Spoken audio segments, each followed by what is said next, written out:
Richard Bliss Brooke here. We are live.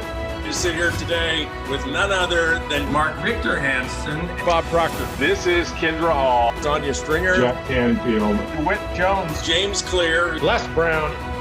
People want to hear stories. I like getting stories out of my guests here, so thanks for joining us. Les Brown is a national treasure and a global powerhouse of inspiration. He is to millions of ambitious souls the inspirational source of their dreams and the wind beneath their wings. Les was born with his twin brother, Wesley, in Liberty City, Florida, a low-income section of Miami. At 6 weeks old, the boys were adopted by Mammy Brown, a 38-year-old single mom and domestic worker. Les was introduced to personal development, positive thinking, and some of the great minds of our time at age 10, when he worked part-time cleaning the office of Mr. Sidarsky, who listened to the likes of Norman Vincent Peale, Earl Nightingale, and Ernest Holmes. Les loved to eavesdrop on the message of hope and inspiration. In spite of being labeled mentally retarded and the dumb twin in grade school, Les used the consistent messages of innate greatness in all of us to build his own vision for his life and the confidence to pull it off. Les is the best-selling author of several books, including You've Got to Be Hungry, his audio series, Choosing Your Future, is widely acclaimed for inspiring millions of people around the world. In 1990, Les recorded the Emmy Award-winning series of speeches entitled You Deserve, which became the lead fundraising program of its kind for pledges to PBS stations nationwide. As a world-renowned motivational speaker, Les has received the National Speaker Association's highest award, the Council of Peers Awards for Excellence, as well as the prestigious Golden Gavel Award from Toastmasters International. Les Brown is deeply respected by his peers and his patients. When Dr. Brown is in the house, people listen. I've been wanting to get Les Brown to sit down for years and talk about his experience and his views on network marketing. And today, we've got him. So welcome to the show. Hey everybody, Richard Bliss Brooke here with yet another Authentic Networker podcast. And today, finally, I had to send him a private jet to get him to respond to my text message. But I finally tracked down the incredible Les Brown to spend a few minutes with us today to talk about success and principles and story and mindset. And Les Brown, you have touched my heart for over 30 years and millions of other people around the world. Thank you so much for being you, for your courageous journey. And thank you for being here tonight for the Authentic Networker. Well, it's a pleasure to be here with you.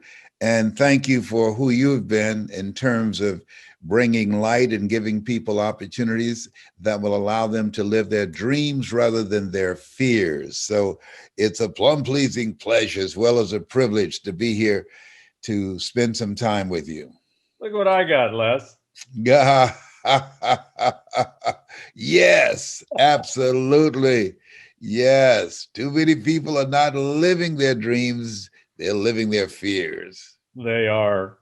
Well, here's how I want to start, Les. I have heard the story so many times, but there's tens of thousands of people that are going to be watching this, and they probably haven't heard the story. Would you tell us the story of how you grew up?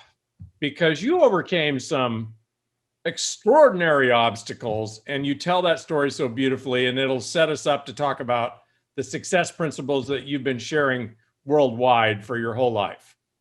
Well, thank you very much for this opportunity. I was born in a poor section of Miami, Florida called Liberty City, an abandoned building with a twin brother, Wesley. And we were taken in as foster kids and then adopted by Mrs. Mamie Brown. I'm here because of two women. One gave us life and the other one gave us love. I always quote Abraham Lincoln, who said, "All that I am and all that I ever hope to be, I owe to my mother."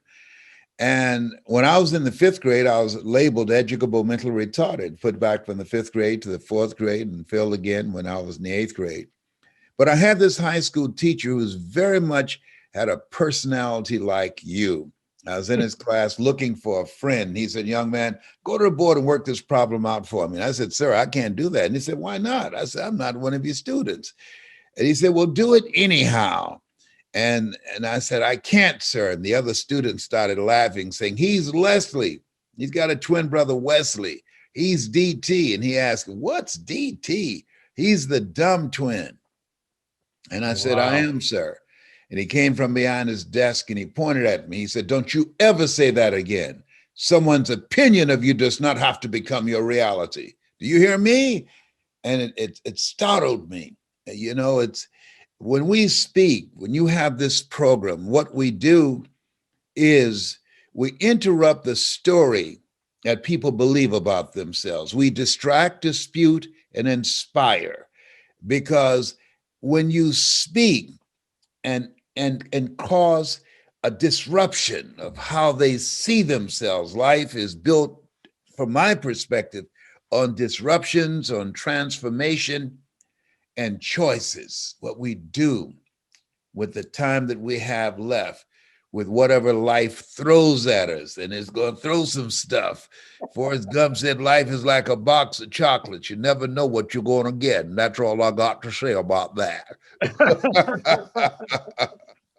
You can pull off a lot of accents, Les, but I don't know if you can pull that one off.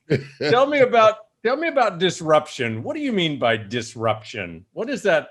Like the pandemic diet. I mean, like the pandemic, that's a disruption we never saw coming. Like when I'm here in Atlanta, and I was at Cancer Centers of America 2 weeks ago, spent 8 hours there. And Dr. Taha said, Mr. Brown, are you aware you have 4th stage cancer? That's a disruption. I mean, cancer is the most feared word in 7 different languages.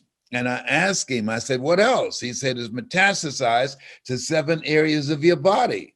I said, wow. He said, why are you smiling? I said, 7 is my lucky number. I'm one of 7 children. I was born February the 17th. Joshua marched around the walls of Jericho 7 times. Naaman dipped himself in the river Jordan 7 times. 7 is my lucky number. I said, is there anything else? He said, your PSA is 2,400. I said, wow. I said, is there anything else? He said, yes. I said, what is it? He said, and you're ugly too. I said, you didn't just call me ugly, did you? He said, yes, but you got this. I determine the diagnosis. I never tell any of my patients they're terminally ill. What I say is that my knowledge, my abilities, and skills have terminated. But you and God determines the prognosis. And because of how he dealt with that, Richard, most people in a fearful situation, they forget everything and run. But there are others who, in a fearful situation, face everything and rise, as opposed to leaving his office with a heart full of fear. Where your heart is, there your treasure is also. I left there with a heart full of faith, and faith not tested can't be trusted. And I knew that I was going to be fine. And that was 29 years ago when I got the diagnosis, and I'm still here kicking cancer's butt. Every time I've heard you speak, Les, at least in the last 20 years, you've been telling the story about stage 4 cancer. I mean, you got to be the longest cancer survivor of stage 4 on the planet. And how couldn't you be with that attitude? I mean, your doctor had to just be amazed at the attitude and the words. You know, Les, one of the things I've always been inspired by you with is your choice of words. Can you tell the audience why words matter? Words, they affect our attitude and how we see ourselves. The words that we speak to ourselves, studies indicate that over 87% of our self-talk is negative. So we must monitor the words that we speak to ourselves, the words that we speak to the people that we love, and the words that we speak about our dreams and our aspirations. Words are very, very powerful. It was Steve Jobs. He said, the storyteller, the person who knows how to put words together, is the most powerful person on the planet. And he's actually very, very right when he said that, because we live in the attention economy, very noisy world. And your ability to communicate, how you use words, will determine whether or not you're able to draw attention to yourself or your product or your ideas, your business, or your knowledge, and make a point, be able to tell your story, and be able to influence and impact people. Words are crucial. You know, one of the things that I've always admired about you, a gift that you have is if I'm sitting in a room or on the computer listening to one of your trainings, the content of your training, you know, might be packed into this much area, but what you do such a brilliant job of on top of the content is selling the audience on executing, embracing, believing in, and utilizing the content. And I was just thinking about you this morning as I was listening to a big company, a $2 billion a year company, present something. And I was thinking, and they need Les Brown here to tell the story that'll have people buy what they're selling, because they're just spewing information. And I know you've been doing a lot of work with people in the last few years on storytelling. What can you tell us about our own story and how important it is that our voice gets out there and be heard? I heard you say it this way once, that our voice is for somebody. There's somebody out there waiting to hear our story and our voice. Some people hear your voice, some people hear my voice, some people are going to hear other people's voice. Can you tell us about that? Yes, there's a frequency behind every voice. One of the things that allowed me to stand out when I came into the speaking industry was governed by the philosophy of the Dale Carnegie course, which is a great course. Tell them what you're going to tell them, and then tell them what you told them. My mentor, Mike Williams, taught me, Brownie, never let what you want to say get in the way of what the audience needs to hear. Conduct communications intelligence. Find out, what are they looking for? What's the third party validation? So that's number one. Number two, it also was governed by people giving information from the book Think and Grow Rich, which is a classic. Well, if information could change people, everybody would be skinny, rich, and happy. I came in with a story. Why? When you use information to try and influence people, it'll only impact 2 areas of the brain.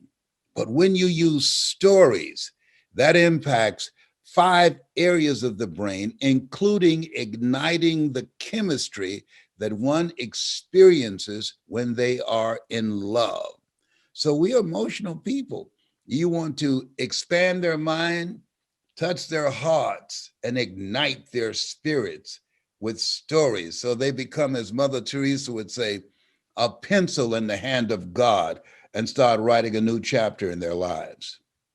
Yeah, beautiful. Well, speaking of stories, tell this one. I think you were about the age of 10 when you got a job like cleaning up somebody's office. I asked you this question one time. When's the first time you ever heard personal development? And you told a story about a man that you kind of worked for on a part-time basis, or maybe you just volunteered to work for him so you could listen to his stuff. Can you tell the story about the first time you ever heard personal development and how that changed your life? Yes, I was shining the shoes of Mr. Swiderski, and he loved Earl Nightingale, and he listened to Lead the Field and The Strangest Secret. And while shining his shoes, I listened, and I was fascinated with the words. Now, mind you, it's February 17th, I turned 76.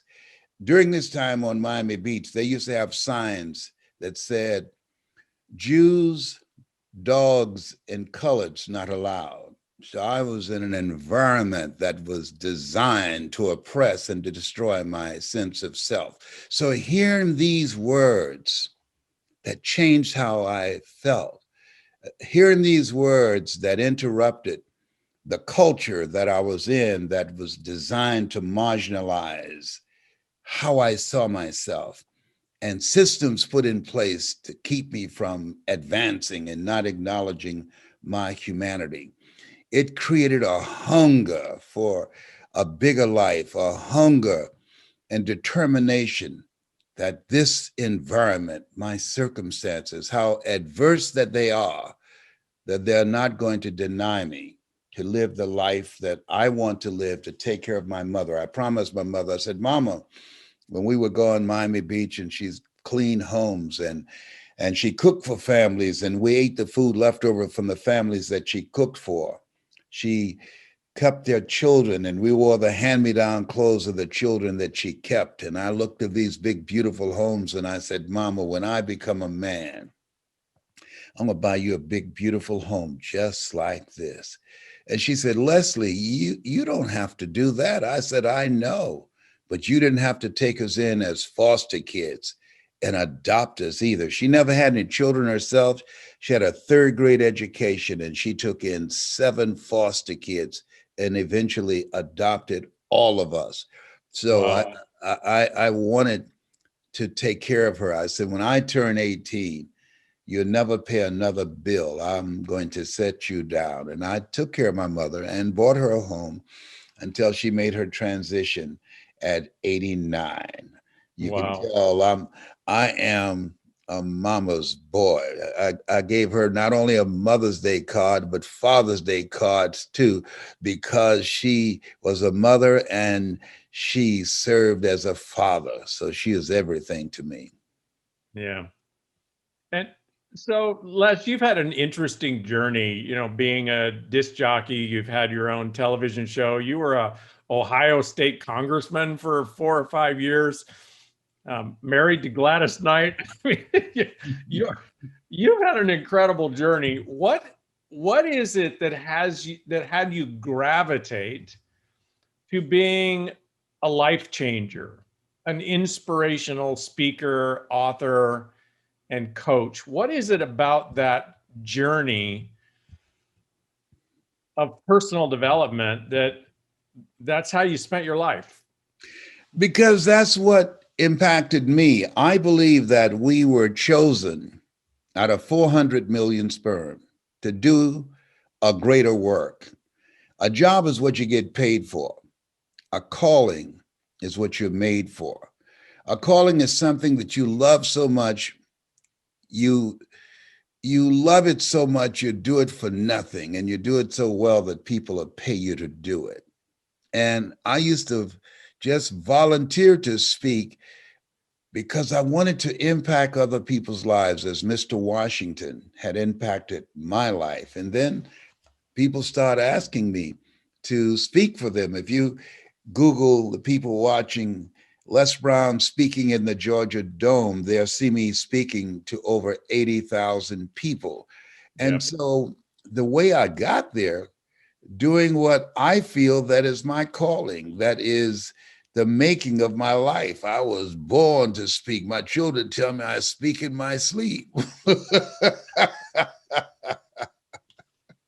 So people out there, Les, that are, if you look at where you came from and the obstacles that you overcome and the life that you've lived, which may not be measured in your net worth or your mansion, but the number of people that you have touched around the world in your life is, I don't know how many people can say they've touched as many people as you have.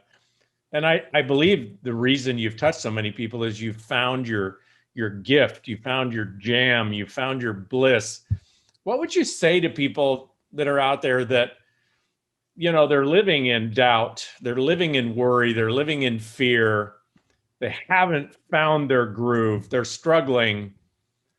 What would you say to them to disrupt them, to maybe, put them on a path of momentum and doing something that's fun and significant with their life? I'm encouraging them to become a risk taker. Viscott said, if you're not willing to risk, you cannot grow. And if you cannot grow, you can't become your best. And if you can't become your best, you can't be happy. And if you can't be happy, then what else is there? Most people die at age 25 and don't get buried until they're 65. And so it's very important that we learn to walk by faith and not by sight. It's power in pursuit. And the achievement of the goals, as you know, is not as important as what you become in pursuit of the goal. You will never discover the true purpose of why you're here if you stay in your comfort zone. When people listen to you as a speaker and as a host of a program, you take them to a place in themselves that they cannot go by themselves. And sometimes in this thing we call life, you have to believe in somebody's belief in you until your belief kicks in. That's why whenever I start off a presentation, I always start off by saying, you have something special. You have greatness in you. I don't know you, but based upon my experience, based upon what I've gone through, I'm saying to you, there's some value in what Simba, Lion King, you're more than that which you have become. You are more than that which you have become. Greater is he that's in you than he that's in the world. Oh, you are more than a conqueror. And so I'm encouraging you to pursue your greatness. Average is over. This is the time to get out of your head and step into your greatness. And when you're pursuing your greatness, you don't know what your limits are, so you act like you don't have any. One of the things that you said that I love is that when we are 100% responsible, we find the hunger to achieve our dreams. You got to be hungry. Yeah.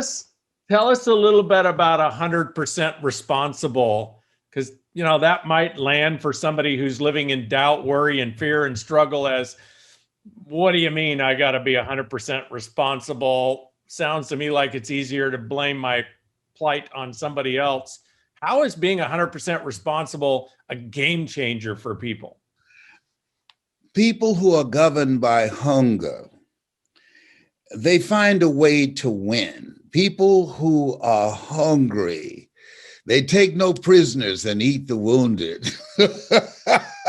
People that are hungry believe, always strive to get on top in life because it's the bottom that's overcrowded. Life happens to all of us. Life is not fair. I mean, it's not fair that birds eat worms, and they do. It's called life. Don't go around telling everybody 80% don't care, 20% glad it's you. You're going to have some things happen. I have a saying that life knocks you down, try and land on your back. Because if you can look up, you can get up. And we are stronger than we realize. And many times we don't know how strong we are until we have to be strong. And so it's very important to realize we have to tap into a level of resiliency. Three main things right now that will help people to move and create momentum in their lives during the coronavirus. Number one, mental resiliency. People say garbage in, garbage out. No, garbage in, garbage stays. Monitor what you're taking in. Number two, upgrade your skill set. You've got to be willing to learn something new. Throw your net on the other side. Einstein said, the thinking that has brought me this far has created some problems that this thinking can't solve. If you come into 2021, where we want to get it done with a 2020 mindset, you're going to be taken out. And so if you are willing to learn something different than what you now know. If you're not willing to learn, nobody can help you. But if you're willing to learn, no one can stop you. And the third thing, create collaborative, achievement-driven, supportive relationships. I get over 3,000 requests a year. I don't call everybody back, but when a Richard Brooks called me, I'm going to call him back because that's my brother from another mother. Thank you, sir. People say it's not what you know, is who you know. And I said, no, it's who you know and what they know about you. And I know you a person, you have a heart for people. I know you care about people and you want to make a difference. You know, it was Horace Mann who said we should be ashamed to die until we've made some major contribution to humankind. And you decided a long time ago that you're going to live a life that will outlive you. And to God be the glory. We're here because of his grace and mercy, and we've all been blessed because of you, your words, and the commitment of your life. Thank you, sir. If I was the president of the United States, the first person I would give that Medal of Freedom to is Leslie Brown. Thank you. Because what you have done with your life is just absolutely extraordinary. And I appreciate this 30 precious minutes so much. Thank you, sir, for your friendship, for your contribution, for your spirit, for your fight, for your hunger, for your words, for your gift to sing your words and sell your message to move people on to a better life. Thank you, thank you, thank you. Thank you, and I appreciate you so much. That life is a fight for territory. Once you stop fighting for what you don't want will automatically take over. Bye for now.